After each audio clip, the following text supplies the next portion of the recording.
I'm Mrs. Marek Woodhead, and one afternoon I was wandering through Leeds and I thought I'll pop into the new museum and have a look. And there I was watching some film slides, more or less, of gardeners in Leeds in about 1955. And to my surprise, one showed up of my grandmother showing a window box from when she lived in Quarry Hill Flats. And then I remembered when I was a little girl, about 4, she lived there for quite a few years. I remember when I was very little, there's about all the soldiers doing practice in the garden part and the playground, and I'm in from flats to flats doing exercises, probably ready for the D-Day landings. Well, I've got a photograph here of my grandmother sat on the roof of the flat with my uncle, who was just about to go back. He'd been on Dunkirk and rescued from Dunkirk and came home for a short leave, and then he went back to Burma. And also there's a photograph of myself and my 2 cousins and my little sister, also with grandmother, the same day on the roof as we'd come to say goodbye to my uncle, because you never knew whether he'd come back or not. And we knew he was going to Burma, and that's why my grandmother looked so sad on the photographs. And that was a sad point. When he did come back, we all had another party, but that's another story. But my grandmother did have great pride in her. She liked a little window box, and she used to go buy flowers from wherever she could. And of course there wasn't as many garden centres like there are now, because everybody would give way to vegetables. And if she went past somebody's garden at her house with a nice garden, she'd bend down and pick a little cutting and end up putting it in a window box. This is the flats. They've been renovated actually because they started to crumble. It was built on an old quarry, and it was, so my father told me when I was little, and it wasn't drained properly and filled in. This small diagram shows you a little bit of what it's like in the centre of the circle, where was another row of flats down this, more or less the middle. That broke it into 2 separate areas. So there were 2 play areas for the children to play in, and there was also a large laundry and quite a few shops and a little garden of rest to sit in. And there was also, when the war was on, a canteen in one section for workmen or for soldiers or for anybody, because it was quite useful, whereas people had come in the station and they could walk to the flats. Some soldiers would get billeted in these empty flats before the war, or when the war was on. There was such a lot of empty flats because a lot of people was a little bit scared of them.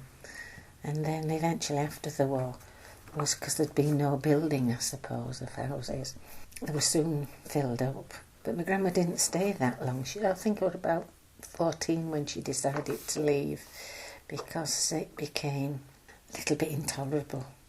There used to be lots of trouble, and especially after the murder, it really put her off, so she went to Moortown when they built the new houses in Moortown.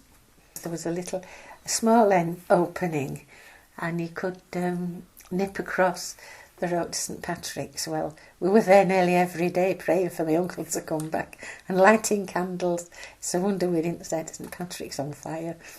Not with my grandmother. We never went every day, we did. And this section down here, that's got 2 flats at the bottom of that row. In the Marek house, there was 2 flats. And while the war was on, they used them as a nursery. And I remember seeing prams with babies in so that women could work and the children could be taken care of. It was quite useful, was that, for the wartime. During the war, they had shelters for safety, and they sort of went under what was the play area. And they were quite good because everybody would have a seat, and they would all go in, take the kids in, and take the blankets and the eider-downs, and I'll make cups of tea, and I'll take the little shares, spoonfuls of tea and sugar, because all these things were so scarce. and they were rationed, so they all just brought their own little bits. I remember them having a stove that you could pump, and somebody had a kettle, and they made the cups of tea, and they all sat there singing all kinds of songs and things that were popular. It seemed quite magical, really, to supposed to a 4-year-old. From being a little girl, when I was only small, I remember that everybody seemed to pull together, because while the war was on, my grandmother used to do knitting, and other ladies, and they'd meet in different houses, knit socks and things. It was for the Ministry of Defence. Well, behind St Patrick's was the St Charles School, and at the top of St Charles School was St Patrick's Hall. A lot of soldiers went there. Ladies from the flats used to go there and serve tea for them and give them sandwiches and things. So there's some soldiers had nowhere to go. And the funny thing is, it's the first time I ever saw an Indian soldier with a turban on. I was only little and I thought he'd got bombed. I knew they'd bandaged his head, and then there were about 4 of them, and they'd got these khaki-coloured turbans on. They were really sweet, really.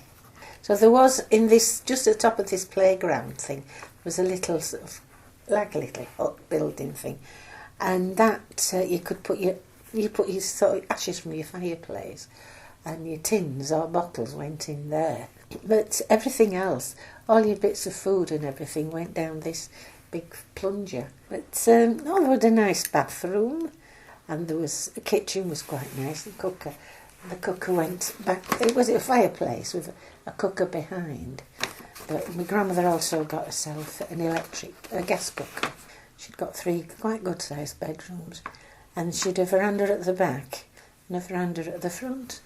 We used to look at the veranda at the back because we could see St Mary's clock, I think, across the road. And there was a sort of Church of England church behind St Patrick's and St Charles's, and they'd a great big clock, so we always went to the back veranda to see that clock.